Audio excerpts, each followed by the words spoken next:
नमस्कार दोस्तों, मेरे इस चैनल में आप सभी दोस्तों का स्वागत है। आज का ये जो वीडियो है दोस्तों, ये उन सभी स्टूडेंट के लिए है जिन्होंने क्लास 12th पास कर लिया है और अब वो सीए, सीएस या सीएमए जैसे प्रोफेशनल कोर्सेज को चूज कर चुके हैं।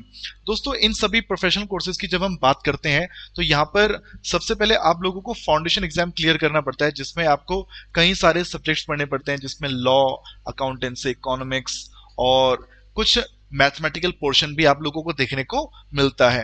तो दोस्तों, इन मैं आपका मैथमेटिक वाला जो पार्ट है उसमें से कुछ चैप्टर आप लोगों के क्लियर करना चाहता हूं। एक्चुअल में हुआ क्या है कि मेरे कुछ स्टूडेंट जिन्होंने अभी 12th के एग्जाम दिए हैं, उन्होंने ही मुझसे रिक्वेस्ट किया कि सर आप कुछ ऐसे वीडियोस बनाइए जो कि सीए फाउंडेशन में नहीं है। और कुछ स्टूडेंट मेरे सीएमए वाले भी हैं, तो उन्होंने भी मुझसे बोला था कि मैं कुछ वीडियोस बनाऊं। तो दोस्तों देखो, जैसे कुछ चैप्टर है sets, relation function, permutation, combination, probability, ये सब के वीडियोस तो आप लोगों को मेरे चैनल पे मिल जाएंगे। अगर आप वहां से पढ़ेंगे तो दोस्तों आपका आप लोगों को किसी प्रकार की कोई दिक्कत नहीं आने वाली है। एक बार कॉन्सेप्ट के लिए उन वीडियोस को देख लो और अपने स्टडी मटेरियल को ढंग से एक बार आप पढ़ लेंगे दोस्तों, तो आपका एग्जाम इजीली क्लियर हो जाएगा। लेकिन स्टिल कुछ चैप्टर हैं जो आपने 11th-12th में नहीं पढ़े थे दोस्तों, तो उस पार्ट को मैं यहाँ पर कवर करना चाहता हूँ दोस्तों। देखिए, समय का थोड़ा अभाव है, ठीक है।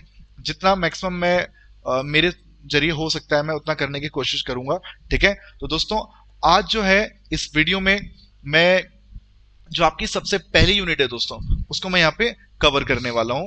और उसमें दोस्तों अर्थमेटिक टॉपिक है, तो उसमें भी दोस्तों ratio and proportion, ratio and proportion,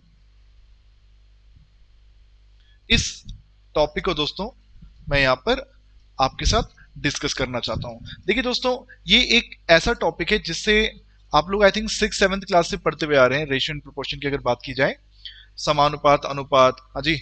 और ये चीज आसान है, पहले पढ़ रखी है आप लोगों ने, लेकिन ऐसा है ना, एक बार दोबारा से रिवीजन की आवश्यकता होती है, ठीक है। और क्योंकि टच में ना होना एक चीज होती है कि टच में अगर हम नहीं है तो हम लोगों को थोड़ी सी दिक्कतें आती हैं और कुछ नए टर्म्स आपको यहाँ पे सीखने को मिलेंगे इस चैप्टर में। और क्योंकि देखो, मैं आपसे एक बात बोल रहा हूँ, स्टडी मटेरियल अगर आप ढंग से अगर पूरा पढ़ लेते हैं तो पूरा पेपर आपका स्टडी मटेरियल से ही आता है, उसके अलावा आपको यहाँ पे एक्स्ट्रा कुछ देखने को नहीं मिलता है। तो स्टडी मटेरियल की एक एक लाइन को आप लोगों को ढंग से पढ़ना चाहिए।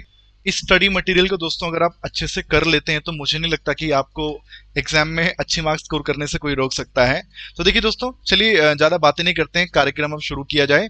सबसे पहले दोस्तों हम यहाँ पे पढ़ने वाले हैं रेशियो के बारे में। अब ये रेशियो क्या चीज होती है दोस्तों? देखो यार, रेशियो सुनते ही ना मेरे दिमाग में सबसे पहले आता है डिवीजन। अब डिवीजन में देखो, डिवीजन में भी क्या, देखो ये चीज आप बचपन से देखते हुए आ रहे हो कि भैया अगर कभी लिखा हो 6/5 तो वो उसको हम क्या ले सकते हैं, 6/5, है ना, यही तो है। अगर मैं बोलूं 7/9, तो कैसे क्या बन जाएगा, 7/9। मैं आपके सामने लिख देता हूँ 15/20, तो उसको भी लिखा जा सकता है 3/4। और अगर उसको रेशियो में कन्वर्ट करते हैं तो बन जाता है क्या, 3/4। तो रेशियो देखो एक ऐसी चीज है जिसको आप बचपन से देखते हुए आ रहे हो। लेकिन दोस्तों यहाँ पर मैं आप लोगों को बताना चाहूंगा, जब हम रेशियो को ढंग से अगर हम यहाँ पे स्टडी कर रहे हैं तो यहाँ पर इस रेशियो से तात्पर्य है कंपैरिजन। हम यहाँ पे तुलना करने वाले हैं दोस्तों, हम यहाँ पे तुलना करने वाले हैं, हम कंपैरिजन करने वाले हैं। अब कंपैरिजन भी आप लोगों को मालूम होगा, कंपैरिजन भी दो सिमिलर फिगर्स का ही किया जा सकता है दोस्तों, ठीक है। तुम मेरी हाइट की तुलना किसी दूसरे की हाइट से करोगे ना, मेरे वेट की तुलना किसी दूसरे के वेट से करोगे, मेरे मैथ्स के मार्क्स की तुलना किसी दूसरे के मैथ्स के मार्क्स के साथ करोगे। अब ऐसा तो होगा नहीं ना कि तुम मेरी हाइट देख रहे हो और किसी और का वेट देख रहे हो, ये तो गड़बड़ हो जाएगी बहुत ज्यादा, ठीक है। तो ऐसे नहीं चलेगा भाई लोग, ठीक है। तो भैया तुम मेरे मैथ्स के मार्क्स को तुम किसी कंपनी के प्रॉफिट से कंपेयर कर रहे हो, तो वो तो गड़बड़ हो जाएगी यार, है ना। तो ऐसे नहीं होना चाहिए। तो भाई लोग, हम जब बात करेंगे रेशियो की, तो रेशियो में दोस्तों हम यहाँ पे बेसिकली करेंगे कंपैरिजन। तो हम यहाँ पे कह सकते हैं डिवीजन ऑफ टू और मोर सिमिलर क्वांटिटीज, दो या दो से ज्यादा सिमिलर क्वांटिटीज को दोस्तों जब हम डिवाइड करते हैं तो डिवाइड करके हम लोगों को जो भी चीज मिल रही है उसको बोला जाएगा क्या, रेशियो। यानी कि दोस्तों अगर मैं बोलूं ए बाय बी दोस्तों, ये ए बाय बी को क्या लिखा जाएगा दोस्तों, इसको A/B लिखा जा सकता है दोस्तों। इसको लिखा जा सकता है क्या, A/B। सो भाई लोग यहाँ पर बेसिकली देखो होगा क्या, जैसे मैं आपसे कह सकता हूँ कि भैया मेरी जो सैलरी है सर, मेरी जो सैलरी है, मेरा नाम अनुराग है, अनुराग जी की जो सैलरी है वो कितनी है सर? ज्यादा नहीं है भैया, देखो लॉकडाउन की वजह से बहुत ज्यादा मार पड़ी है, मान लेते हैं मात्र 20,000 रुपए है। 20,000 रुपये अनुराग जी कमा रहे हैं भैया, ठीक है जी। और हमारे कोई दूसरे साथी भी हैं, कोई रावत जी हैं, कोई रावत सर हैं कोई, सर इनकी भी सैलरी देखिए सर, ये ज्यादा कमा रहे हैं सर, सीनियर हैं, ये 40,000 रुपये कमा रहे हैं, मान लेते हैं, ये मान लेते कमा रहे हैं 40,000 रुपये। तो दोस्तों अगर मैं बोलूं कि भैया मेरी सैलरी और उनकी सैलरी का रेशियो कितना है दोस्तों, तो आप यहाँ पे कह सकते हैं भैया हाँ, इन दोनों की सैलरीज में जो रेशियो में देखने को मिल रहा है वो कितना मिल रहा है? 1/2। तो भाई लोग यहाँ पे 1/2, अगर मेरी सैलरी 1 है तो उनकी सैलरी 2 है यहाँ पे, इसलिए आप पता लगा सकते हैं कि भैया इनके बीच में 1/2 का रेशियो है। मेरी अगर सैलरी 1 है तो उनकी सैलरी 2, यानी उनकी सैलरी डबल है, या फिर उनके मुकाबले मैं आधा हूं। तो यहाँ पे बेसिकली आप इसको देखकर हम कंपेरिजन कर पा रहे हैं दोस्तों। हो सकता है कि भैया मैं आपसे बोल देता हूं कि भैया मेरा जो वजन है वो 60 किलोग्राम है सर, और किसी और का वजन जो है दोस्तों वो 80 किलोग्राम है। सर बताओ वजन में कितना रेशियो पाया जा रहा है कि भैया अगर मेरा वजन 3 तो दूसरे का वजन कितना? 4। सर ये हमारा क्या हो गया? रेशियो। तो इसको क्या लिखा जाएगा दोस्तों? 3/4। इसको क्या लिखा जाएगा दोस्तों? 1/2। सो भाई लोग कभी अगर इस तरह से लिखा हुआ है तो इसका मतलब क्या है? ये 1 न्यूमरेटर है और ये 2 हमारे लिए डिनोमिनेटर है। अब याद रखिएगा दोस्तों, जो हमारा जो रेशियो होता है वो अगर a/b है तो उस a/b को आप a/b करके भी लिख सकते हो। तो ये ध्यान रखिएगा, इस a/b में दोस्तों ये जो a एंड b होते हैं ना हमारे लिए, a एंड b, ये हमारे लिए टर्म्स होती हैं, टर्म्स, इन्हें टर्म्स नाम दिया जाता है। अब टर्म्स में भी क्या, जैसे ये a हमारे लिए फर्स्ट टर्म है, फर्स्ट टर्म यानी कि जो न्यूमरेटर है दोस्तों वो हमारे लिए क्या है? First term. और दोस्तों ये जो b है दोस्तों हमारे लिए b, ये b मेरे लिए होता है सेकेंड टर्म। दोस्तों ये नाम याद रखिएगा, ठीक है जी, 1 मार्कर हैं सारे, ठीक है जी। अब देखो जो फर्स्ट टर्म है दोस्तों, इसको एक और नाम दिया जाता है, एंटीसीडेंट। एंटीसीडेंट, देखो नाम याद रखिएगा दोस्तों, देखो सारा खेल यहाँ पे नाम का ही है, ठीक है जी। ये सब चीज अच्छे से याद रखिएगा, यही आपको एक एक करके दोस्तों आपको पूरे 100 में से 100 नंबर दिलाएंगे, ठीक है दोस्तों। अब देखो 100, हालांकि 100 का तो क्या ही करोगे है ना, लेकिन ये कि 100 में से भैया आपके 95 98 इस तरह से अगर मार्क्स आ जाते तो बहुत अच्छी बात हो जाएगी। तो एंटीसीडेंट, और ये जो सेकेंड टर्म है ये हमारे लिए क्या होता है दोस्तों? कॉन्सिक्वेंट। कॉन्सिक्वेंट दोस्तों कोशिश पूरी करो भैया कि हमारे पूरे में से पूरे मार्क्स आए, ठीक है। तैयारी पूरी बेस्ट की रखो, हर सब्जेक्ट में पूरे बेस्ट की तैयारी करो दोस्तों, ठीक है जी दोस्तों, तभी सर आप इतिहास लिख पाएंगे। अब देखिए दोस्तों एंटीसीडेंट कॉन्सिक्वेंट, जैसे बेटा मैं अगर आपसे बोलता हूं कि 6/5, इसमें एंटीसीडेंट क्या है? एंटीसीडेंट, तो आप बोल देंगे एंटीसीडेंट हमारे लिए 6 है।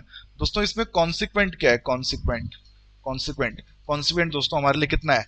5 है। तो भाई लोग इस बात को आप लोग याद रखिएगा कि भैया जो हमारा रेशियो होता है a/b, उसमें जो पहली टर्म है उसको एंटीसीडेंट के नाम से जानते हैं, दूसरी टर्म को हम लोग कॉन्सिक्वेंट के नाम से जानते हैं। अब इतना हो गया दोस्तों, आप इसकी बात ना याद रखिएगा, both term of an ratio can be multiplied, can be multiplied by any same number. हम किसी भी सेम नंबर से एक रेशियो में एक रेशियो में दोनों ही टर्म्स की मल्टीप्लाई किसी सेम नंबर से कर सकते हैं दोस्तों। जैसे आपको बेटा मैं कहता हूं कि 2/3 है, 2/3, उस 2/3 को जनरली आप लोग क्या लिखते हैं? आप उसको 2/3 लिखते हैं, 2/3 लिखेंगे ना। अब देखिए दोस्तों 2/3 अगर आप उसको लिख रहे हैं तो एक बात बताओ, मैं अगर बोलूं कि इस 2/3 में ऊपर भी 5 से मल्टीप्लाई कर दो, नीचे भी 5 से मल्टीप्लाई करो तो दोस्तों, तो बताइए कितना बन जाएगा? 10/15 बन जाएगा। सही बात है, 10/15 बन जाएगा। तो बताइए उस 10/15 को बेटा अगर मैं रेशियो में कन्वर्ट करूं तो कितना बन जाता है? 10/15 बन जाएगा। तो बताइए ये 2 की मल्टीप्लाई 5 से हुई तो बेटा आपके 3 की भी मल्टीप्लाई 5 से होगी, तो कितना बन गया दोस्तों आपके लिए? 10/15 बन गया। बात समझ में आ रही है दोस्तों? बच्चों बात समझ में आ रही है?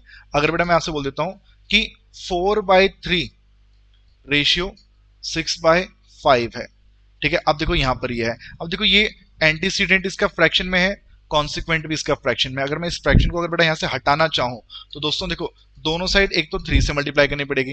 अब सोचो दोनों साइड अगर मैं यहां भी 3 से मल्टीप्लाई कर दूंगा तो ये जो 4/3 है और 6/5 है दोस्तों, ये आपके क्या बन जाएंगे, यहाँ तो देखो 3 से 3 कट जाएगा, तो ये बन जाएगा 4:18/5 बन जाएगा। लेकिन उसके बावजूद आप देखेंगे दोस्तों यहाँ पर डिनोमिनेटर में भी कॉन्सिक्वेंट में अभी भी यहाँ पे 5 बच गया है दोस्तों। तो आप उसमें काम कर सकते हैं, दोनों की मल्टीप्लाई दोस्तों आप इस 4 की मल्टीप्लाई भी 5 से कर दो, और वो जो 18/5 है उसकी भी मल्टीप्लाई दोस्तों आप 5 से कर दो। तो आप यहाँ पे क्या देखेंगे दोस्तों, ये बन जाएगा आपके लिए 20:18। बात समझ में आ रही दोस्तों? यानी कि एक प्रकार से देखो 3 का और 5 का एलसीएम कितना होता है दोस्तों, 3 और 5 का एलसीएम, तो आप बोल देंगे एलसीएम होगा 15। 15 की मल्टीप्लाई 4/3 से करो दोस्तों, तो आपका आंसर आ गया 20। 15 की मल्टीप्लाई 6/5 से करो दोस्तों, आपका आंसर आ गया 18। सो दोस्तों ये हमारे लिए आंसर आ चुका है दोस्तों। मैं मान के चल रहा हूं आपकी बात समझ में आई होगी। जैसे इसका एक एग्जाम्पल और देखते हैं दोस्तों। अगर कभी लिखा हो 2:3/5 इस तरह से लिखा हुआ है, तो देखो ये फ्रैक्शन दोस्तों अगर मैं हटाना चाहूं, अगर मैं इस फ्रैक्शन को हटाना चाहूं दोस्तों, तो आप यहां पर भी और यहां पर भी दोस्तों आप दोनों की मल्टीप्लाई 5 से कर दो, 2 की मल्टीप्लाई भी 5 से कर दो, और जो 3/5 है दोस्तों उसकी भी मल्टीप्लाई 5 से कर दो। सो ये आपका बन जाएगा 10:3 दोस्तों। ये आपका इसमें आंसर आ जाएगा। इस बात को दोस्तों याद रखिएगा, जैसे मैंने मल्टीप्लाई किया दोस्तों वैसे आप दोनों को ही डिवाइड भी कर सकते हैं। जिस नंबर से आप इसको डिवाइड करेंगे उसी नंबर से दोस्तों आप इसको भी डिवाइड कर लेना बच्चों, ठीक है। चलो ये हो गया, ठीक है। अच्छा अब एक बात याद रखिएगा दोस्तों कि कभी अगर लिखा हो A:B, जरूरी नहीं है कि वो B:A के इक्वल हो। बात समझ में आ रही है दोस्तों? जैसे बेटा मैं एग्जांपल के तौर पर आपसे बोल देता हूं कि 2:3 और 3:2, क्या ये दोनों हमारे लिए इक्वल होंगे? तो आप बोल देंगे नहीं। देखो 2:3 का मतलब क्या है कि आप 2 को डिवाइड कर रहे हो 3 से, और 3:2 का मतलब क्या है दोस्तों, आप 3 को डिवाइड कर रहे हो 2 से। तो दोनों इक्वल कहां से आ गए भाई? ये हमारे लिए इक्वल नहीं होंगे दोस्तों, ठीक है। अच्छा एक बात याद रखिएगा भैया कि both terms should be in same units. वो जो हमारी दोनों टर्म्स होती हैं दोस्तों उनकी यूनिट्स क्या होनी चाहिए? सेम होनी चाहिए दोस्तों। जैसे बेटा अगर मैं आपसे बोलता हूं कि भैया 5,000 ग्राम एंड 2 किलोग्राम, बताओ इनका रेशियो क्या होगा? अब देखो बच्चे क्या कर देंगे, 5,000 को ऊपर ऐसे लिख देते हैं और नीचे 2 किलोग्राम लिख देते हैं। तो दोस्तों वो बच्चे गलती क्या कर देते हैं, ये उनका बन जाता है 2500/1। तो दोस्तों अगर इस प्रकार से आप करेंगे दोस्तों तो ये आपका गलत हो जाएगा बच्चों, ऐसे आप लोगों ने नहीं करना है बच्चों, ठीक है। तो क्या करना है सर, देखो या तो इसको किलोग्राम में चेंज कर लो या तो इसको ग्राम में चेंज कर लो। बताओ जो 5,000 ग्राम होता है, 5,000 ग्राम, क्या उसको 5 किलोग्राम नहीं लिख सकते दोस्तों? उसको 1000 से डिवाइड कर दोगे सो किलोग्राम में चेंज जाएगा। और दूसरा क्या है दोस्तों, 2 किलोग्राम। तो बताओ अगर मैं आपसे पूछूं कि रेशियो क्या हो गया, तो आप रेशियो बोल देंगे 5:2। ये हमारा आंसर आ गया। अच्छा दोस्तों अगर आप इसको अगर आप ग्राम में चेंज कर देते तो देखो 5,000 ग्राम और वो जो 2 किलोग्राम था दोस्तों उसको किलोग्राम में मत रहने दो, उसको ग्राम में चेंज कर दो दोस्तों। अगर आप उसको ग्राम में चेंज कर देंगे दोस्तों तो 2000 ग्राम हो जाएगा। और बच्चों आपका ratio again ratio will be 5:2। तो दोस्तों मैं मान के चल रहा हूं आपको ये बात समझ में आ रही होगी, ठीक है। ये चीज आप लोग को समझ में आ गई है, ओके। यानी यूनिट सेम होनी चाहिए दोस्तों, ठीक है। 1 सेंटीमीटर में दूसरा किलोमीटर में भैया तो गड़बड़ हो जाएगी, ऐसे नहीं चलेगा दोस्तों। पहला सेंटीमीटर में तो दूसरा भी सेंटीमीटर में हो, पहला किलोग्राम में तो दूसरा भी किलोग्राम में हो, ठीक है भाई लोग, ओके। ये भी चीज ठीक है। अब दोस्तों इनवर्स ऑफ A:B कभी अगर आपसे पूछ लिया जाता है दोस्तों, एक रेशियो का इनवर्स, तो दोस्तों याद रखिएगा क्या होता है, वो हो जाता है B:1, ठीक है दोस्तों। जैसे अगर मैं आपसे बोल देता हूँ कि 3/4 का इनवर्स क्या होगा, तो आप बोल देंगे 4/3 होगा। भैया इनवर्स का मतलब क्या होता है, जैसे कभी अगर आपसे पूछा जाता था 11th क्लास में, 10th क्लास में, 5th 6th क्लास में, जो से भी बचपन में आप लोगों ने पढ़ा हुआ है, तो 2 की पावर कभी -1 पूछी जाती है दोस्तों, तो आप क्या बोल देते हैं, 1/2 कर देते हैं, उल्टा कर देते हैं। ऐसे 3/4 की पावर अगर मैं -1 बोल दूं तो क्या बन जाएगा, वो 4/3 बन जाएगा दोस्तों। तो देखो ये होता क्या है, अगर कभी बोले इनवर्स ऑफ अ रेशियो, तो भाई लोग आप लोगों ने इस एंटीसीडेंट को और इस कॉन्सिक्वेंट को दोनों को इंटरचेंज कर देना है। जो कॉन्सिक्वेंट था अब वो एंटीसीडेंट बन जाएगा, और जो एंटीसीडेंट था दोस्तों वो बाद में कॉन्सिक्वेंट बन जाएगा दोस्तों। इस चीज को याद रखिएगा दोस्तों, ओके। अब इसमें देखो एक चीज और मैं आपको बता देता हूँ बेटा, कि अगर कभी आपको रेशियो दे रखा है A:B, भाई लोग अगर आपको कभी भी दे रखा है ए रेशियो बी, और इस ए रेशियो बी में बेटा अगर आपको मिलता है ए और बी एक दूसरे के इक्वल हैं, ठीक है, ये एक दूसरे के इक्वल हैं, तो गाइस इसको नाम दिया जाता है रेशियो ऑफ इक्वालिटी। क्या बोलते हैं दोस्तों इसको? Ratio of equality. सर जैसे एग्जांपल के तौर पर, सर एग्जांपल के तौर पर मैं कह सकता हूं कि भैया एक पॉइंट है ए, एक पॉइंट है बी, ठीक है, ये जो टोटल डिस्टेंस है दोस्तों let's say it is 8 metre, और बीच में कोई पॉइंट आ गया सी, सो वो बी एकदम बीचों बीच है, तो दोस्तों ये डिस्टेंस भी 4 मीटर, ये डिस्टेंस भी 4 मीटर। बताओ भाई 4 मीटर का और 4 मीटर का रेशियो कितना होगा दोस्तों? तो आप बोल देंगे 1:1। तो ये आपके लिए क्या है? रेशियो ऑफ इक्वालिटी है गाइस, ठीक है, मेरी भी सैलरी 20,000, तेरी भी सैलरी 20,000, तो 20,000 और 20,000 का रेशियो कितना? 1:1। तो दोस्तों इस चीज को याद रखिएगा। लेकिन दोस्तों अगर ये मान लेते हैं, ये अगर ए इक्वल टू बी नहीं है दोस्तों, इसमें ही अगर आपको देखने को मिलता है कि ए बड़ा है और बी छोटा है, सर ए बड़ा है और बी छोटा है, तो इसको आप बोलेंगे क्या? Ratio of greater inequality, ratio of greater inequality. जैसे दोस्तों मैं आपसे बोल देता हूं कि 6 में और 5 में 6:5 है, तो आप यहां पे देख सकते हैं 6 बड़ा है और 5 छोटा है, तो ये क्या हो गया? एक ग्रेटर इनइक्वालिटी हो चुका है दोस्तों। अच्छा मैं अगर आपसे बोल देता हूं कि 7:10 है दोस्तों, तो यहां पर आप इसको ग्रेटर इनइक्वालिटी नहीं बोलेंगे दोस्तों। हाँ अगर यही चीज होती है 10:7, तो यहाँ पे 10 बड़ा है 7 छोटा है, तो सर इसको क्या बोला जाएगा? Ratio of greater inequality. अब दोस्तों मान लेते हैं इसमें ही बेटा अगर हमारे पास आ जाता है कि ए स्मॉलर है और बी ग्रेटर है दोस्तों, ए स्मॉलर है और बी हमारे लिए ग्रेटर है दोस्तों, तो याद रखिए इस सिचुएशन में दोस्तों इसको बोला जाता है ratio of lesser inequality, ratio of lesser inequality. Sir इसका एग्जांपल अभी मैंने ऊपर दे दिया था 7:10, इसको काट भी दिया था हमने, ठीक है, यहां पर आप देख सकते हैं बी बड़ा है, बी इज ग्रेटर, और जो ए है वो हमारे लिए स्मॉलर है गाइस, ठीक है। सो ये चीज ध्यान रखिएगा, ये अगर अगर हमारे लिए कॉन्सिक्वेंट बड़ा है, एंटीसीडेंट छोटा है दोस्तों, तो उसको क्या बोला जाता है? Ratio of lesser inequality. अब देखिए दोस्तों मेरी ना राइटिंग थोड़ी सी माशा अल्लाह है, उसके लिए दोस्तों मैं माफी चाहता हूं कि अगर आपको कोई समस्या अगर फेस करनी पड़ रही है इस चक्कर में, ठीक है। अब देखिए दोस्तों, अब अगर आप इतना समझ चुके हैं, अगर आप इतना समझ चुके हैं दोस्तों, अब मैं आपको एक बात और बताना चाहता हूं।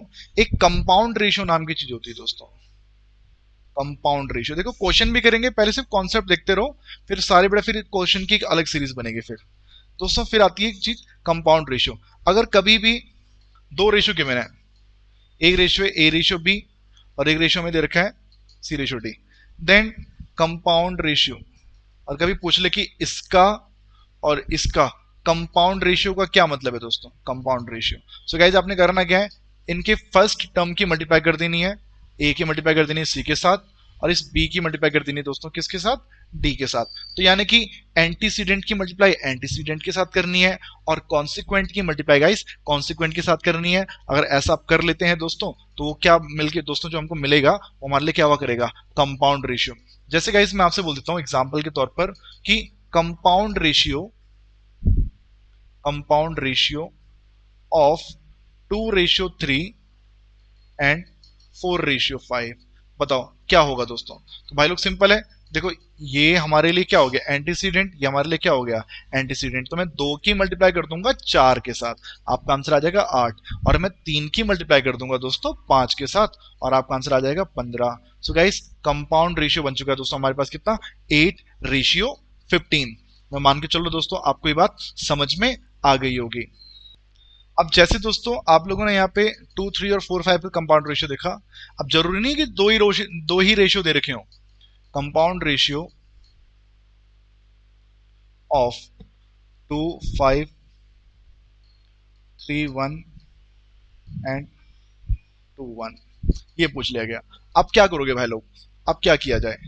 अब इस सिचुएशन में मेरे बच्चों 2 की मल्टीप्लाई 3 से, 3 की मल्टीप्लाई 2 से क्या बन जाएगा? 3 दूनी 6, 6 दूनी 12, और 5 की मल्टीप्लाई 1 से, 1 की मल्टीप्लाई 1 से, और ये बन जाएगा 5। सो गाइस ये आपका बन जाएगा 12:5। देखो बहुत आसान आसान चीजें हैं यार, देखो ये सब चीजें आपको आसान लगेंगी, लेकिन देखो फिर भी एक बार पढ़ना तो जरूरी है ना, कि पता तो होना चाहिए कि भाई करना किस किस की मल्टीप्लाई, मल्टीप्लाई करना आता है लेकिन मल्टीप्लाई करने किस किस की है ना, तो एक बार आपको पता तो होना चाहिए। तो दोस्तों इसके लिए आपको बहुत ही कम मेहनत चाहिए, ठीक है।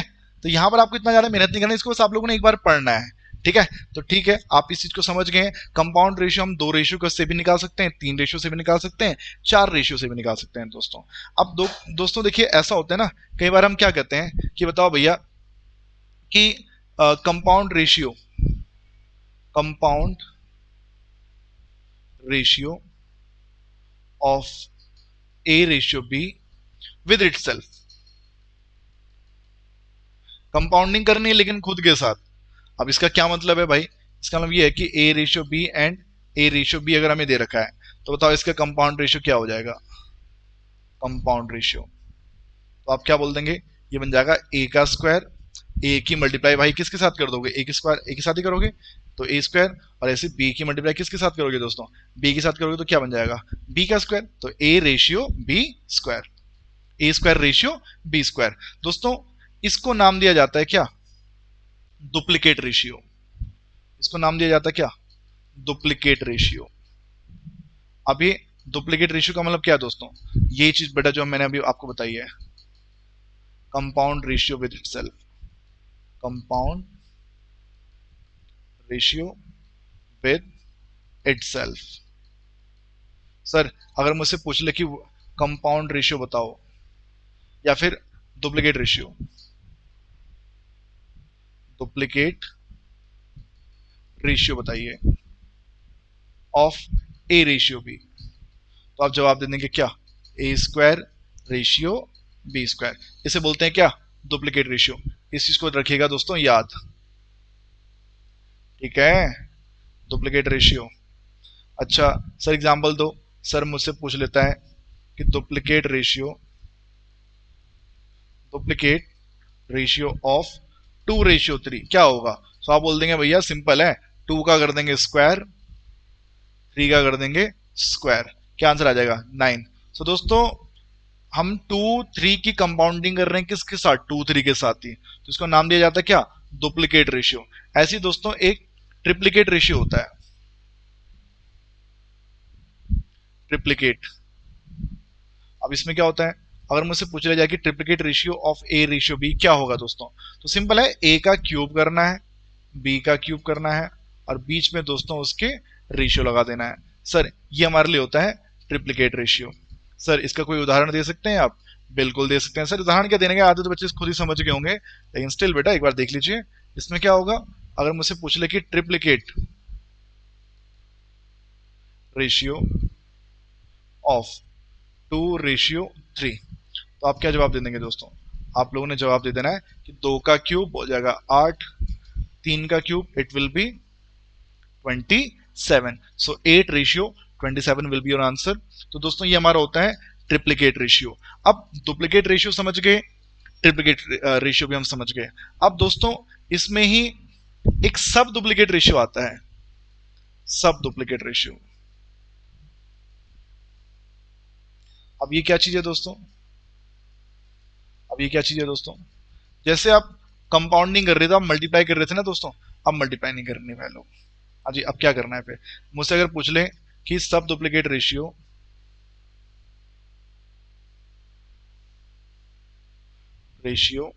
ऑफ ए रेशियो बी क्या होगा, तो आप जवाब दे देंगे, इस पर स्क्वायर रूट कर देना है दोस्तों, जब डुप्लीकेट बोल रहा है तो क्या बोल देना है, square root, root A ratio root B. Sir example दो कोई, बिल्कुल सर एग्जाम्पल भी दे सकते हैं। मैं आपसे कह देता हूं दोस्तों, सब डुप्लीकेट रेशियो ऑफ 9:4, तो योर आंसर विल बी, 9 का स्क्वायर रूट कितना होता है दोस्तों, आप जवाब दे देंगे 3, 4 का स्क्वायर रूट कितना होता है दोस्तों, आप जवाब दे देंगे 2, तो आपका आंसर कितना आ जाएगा 3:2। तो ये हो गया subduplicate ratio of A ratio B. अच्छा जैसे सब डुप्लीकेट होता है दोस्तों, ऐसे सब ट्रिप्लीकेट भी होता है, subtriplicate ratio of A ratio B. अब इसका जवाब दोस्तों क्या होगा, वो हो जाएगा क्यूब रूट, क्यूब रूट। ठीक है, अब जिसको नहीं मालूम दोस्तों मैं उनको बता दूं, जैसे होता क्या ना बेटा, एक होता है स्क्वायर रूट, एक होता है दोस्तों स्क्वायर रूट। स्क्वायर रूट में क्या होता है ना, इसको लिखने का तरीका होता है ये, रूट एक्स लिखते हैं, और इसको और कैसे लिख सकते हैं, एक्स की पावर 1/2। ठीक है, एक होता है cube root, cube root, cube root में क्या होता है, यहाँ एक्स लिखते हैं लेकिन यहाँ ना, यहाँ रूट के ऊपर यहाँ पे ऐसे 3 लगा देते हैं, इसमें एक्स की पावर 3 हो जाती है दोस्तों। अच्छा, ऐसी जैसे क्यूब रूट ऐसे फोर्थ रूट हो सकता है, तो यहाँ एक्स की यहाँ पे रूट के ऊपर में यहाँ 4 लिख दिया जाता है। इसका मतलब क्या होता है, एक्स की पावर 1/4 है। देखो यहाँ पर ना रूट के अंदर दो दो का पेयर बनाते हैं, जैसे एग्जाम्पल के तौर पर अगर कभी लिखा हुआ है 9, तो उसको आप क्या करोगे, आप इसको ब्रेक कर दोगे 3 × 3, तो दो का जो एक पेयर होगा वो बाहर आ जाता है। ठीक है, और मान लो बेटा, और मान लीजिए बेटा हमारे पास यहीं पर बेटा अगर ये चीज होती कि यहाँ पे हमारे पास है 64, अब 64 में क्या करोगे दोस्तों, तो आप एलसीएम लोगे भाई, 2 × 2 × 2 × 2 × 2 × 2। ठीक है, 2 दूनी 4, 4 दूनी 8, 8 दूनी 16, 16 दूनी 32, 32 दूनी 64। ठीक है, अब दोस्तों यहाँ पर ऊपर लिख दिया गया 3, अगर कुछ ना होता तो मैं दो दो का पेयर बनाता, लेकिन यहाँ पे क्या लिख दिया दोस्तों, 3। तो इस बार देखो एक ग्रुप तो ये बन गया 3 का, और एक ग्रुप ये बन गया, तो ग्रुप बनाना है दोस्तों आप लोगों ने। ठीक है, तो ये पूरा ग्रुप दोस्तों आपका बाहर आ जाता है 2, ऐसे दोस्तों ये भी ग्रुप के बाहर आ जाता है दोस्तों। सो आपका आंसर कितना आ जाता है, 4। सो गाइस ये होता है क्यूब रूट। ठीक है, जिसमें रूट के अंदर 3 का ग्रुप बनता है। सो गाइस जब हम बात करेंगे यहाँ पर सब ट्रिप्लिकेट रेशियो की, सो यहाँ पे क्यूब रूट करना होगा दोस्तों आप लोगों को। जैसे एग्जांपल के तौर पर मैं आपसे पूछता हूँ दोस्तों, सब ट्रिप्लिकेट रेशियो ऑफ 8:27, तो 8 का क्यूब रूट आपको मालूम है 2 आएगा, और 27 का क्यूब रूट दोस्तों आपका जवाब कितना हो जाएगा, 3, क्योंकि 3 का क्यूब करके तो कितना आता है, 27 आता है दोस्तों। सो गाइस ये होता है सब डुप्लीकेट रेशियो एंड सब ट्रिप्लिकेट रेशियो। ठीक है, अगर सिंपल बोलता duplicate ratio and triplicate ratio, तब तो स्क्वायर करना होता है और क्यूब करना होता है, लेकिन अगर बाहर अगर ये सब लग गया, सब डुप्लीकेट सब ट्रिप्लिकेट, तो स्क्वायर रूट करना होता है और साथ में क्यूब रूट करना होता है दोस्तों। ओके, ये चीज आप लोगों को क्लियर है। अब एक चीज आएगी बेटा, कमेंसुरेबल रेशियो, कमेंसुरेबल रेशियो। अब ये क्या चीज है दोस्तों, कमेंसुरेबल रेशियो, इसका क्या मतलब है दोस्तों। देखिए दोस्तों मैं आप लोगों को बता दूं, अगर कभी भी if division of two similar quantity is a rational number, वो क्या होनी चाहिए दोस्तों, एक रैशनल नंबर होनी चाहिए। अगर रैशनल नंबर है, रैशनल नंबर आप जानते हैं कि any number that can be express in the form of p/q where q should not be equal to 0। अगर रैशनल नंबर है तो दोस्तों हमारे लिए क्या होगा, कमेंसुरेबल रेशियो। अच्छा, इसको ऐसे भी लिख सकते हैं, a/b इज कमेंसुरेबल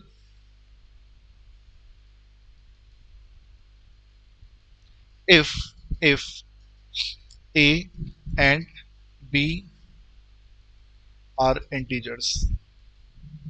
क्या होने चाहिए दोस्तों, इंटीजर्स होने चाहिए। हाँ, डिनोमिनेटर 0 के इक्वल नहीं होना चाहिए, b should not be equal to 0, वरना डिनोमिनेटर अगर ये 0 बन जाएगा दोस्तों तो खतरनाक हो जाएगा ना बहुत ज्यादा भाई, वो तो नॉट डिफाइंड बन जाएगा, a/0 तो नॉट डिफाइंड होता है ना, तो बेटा सही नहीं रहेगा। जैसे दोस्तों एग्जाम्पल के तौर पर मैं आपसे बोल देता हूँ कि 5/2, 5/2, तो रेशियो क्या हो गया, 5:2 हो गया ना, 5:2, तो 5:2 है दोस्तों, ये क्या होगा, कमेंसुरेबल। ये दोस्तों हमारे लिए क्या होगा, कमेंसुरेबल। क्यों, क्योंकि 5 भी एक इंटीजर है, 2 भी एक इंटीजर है, और देखो 5/2 p/q की फॉर्म में आ गया ना दोस्तों। लेकिन दोस्तों अगर ये चीज मैं आपसे बोल देता √5 के अपॉन में √3, सो रेशियो तो देखो √5 रेशियो √3 आ गया, सो नॉन कमेंसुरेबल हो जाएगा, नॉन कमेंसुरेबल। अच्छा, मान लो अगर ये चीज बेटा ऐसे होती 6√2 के अपॉन में 5√2, तो यहाँ पे √2 से √2 तो कट जाएगा ना, तो यहाँ पे 6:5 बन गया, तो आप इसको क्या बोल देंगे, मतलब आपको ना रूट नहीं दिखना चाहिए।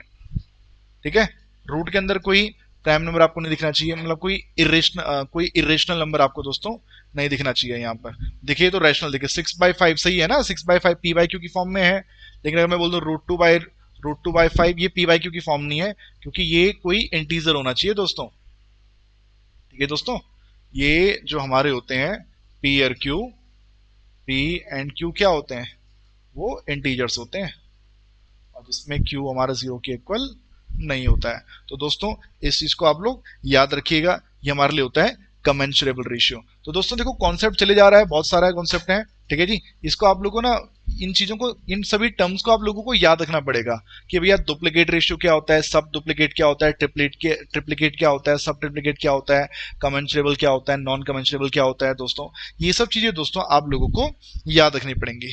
अब देखिए एक चीज इसमें फिर नेक्स्ट आती है कंटिन्यूड रेशियो।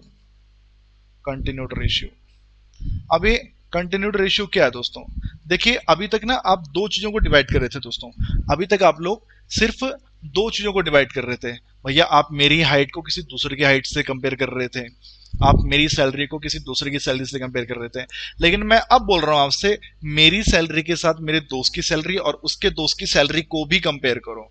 तो भाई लोग जब भी हम दो से ज्यादा, सर यहाँ पे कंपैरिजन किसका होने वाला है, comparison of more than two similar quantities, दो से ज्यादा सिमिलर क्वांटिटीज को दोस्तों हम लोग यहाँ पे कंपेयर करने वाले हैं। तो दोस्तों इसमें देखो कंपैरिजन हो रहा है दो से ज्यादा सिमिलर क्वांटिटीज का, तो अब क्या किया जाएगा दोस्तों, अब क्या किया जाएगा, जैसे एग्जांपल के तौर पर मैं कह सकता हूँ कि भैया अनुराग चौहान, बंटी चौहान और कोई चंदू है भैया, सैलरी 20,000, 40,000 और 60,000 है। ठीक है, तो A ratio B ratio C कितना हो गया दोस्तों, यहाँ तीन लोगों का रेशियो आएगा, तो 20,000 से तीनों को डिवाइड कर दो, 1 2 3। तो दोस्तों ये तीनों की सैलरी का क्या बोलते हैं, एक प्रकार से रेशियो आ गया है दोस्तों। तो ये हमारे लिए होता है कॉन्टिन्यूड रेशियो। तो मैं मान के चलो दोस्तों आपको ये बात याद रहेगी। सो भाई लोग रेशियो में इतना ही है, रेशियो में तो दोस्तों इतना ही है। फिर अगला जो कॉन्सेप्ट आता है वो है प्रपोर्शन, वो हम अगले वीडियो में देख रहे हैं दोस्तों। ठीक है, फिलहाल इतनी चीजें आप लोग याद रखिए, इतनी चीजें दोस्तों आप लोग याद रखिए। अगले वीडियो में आपके लिए आ रहा है प्रपोर्शन, फिर अगले वीडियोस में दोस्तों मैं रेशियो एंड प्रपोर्शन के क्वेश्चंस देखूंगा, ये आपके स्टडी मटेरियल के। ठीक है दोस्तों, स्टडी मटेरियल के हम क्वेश्चंस भी देखेंगे उसके बाद। तो दोस्तों मिलते हैं आप लोगों से, tata bye bye, have a great time, जय हिंद, जय भारत, वंदे मातरम।